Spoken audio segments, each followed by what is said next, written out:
సదుపాయం ఉన్నోడు ఎసొంటి అపాయం కాకుండా ఆలోచన చేస్తాడు అంటే ఏమో అనుకున్నా కానీ నిజమే.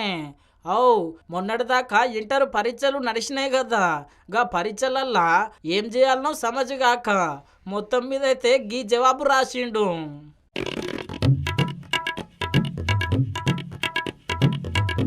చూసిరు కదా సారు, నాకు అమ్మ నాయన లేరు, మీరే మా అమ్మ నాయన జర నన్ను పాస్ చేయండి.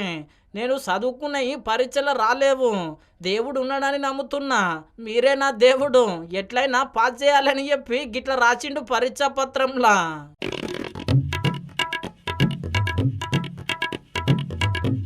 ఏ పిల్లగాడు రాసిండో ఏమో తెలియదు కానీ మొత్తం మీద అయితే ఈ జవాబు సోషల్ మీడియాలో మస్తు వైరల్ అవుతున్నది.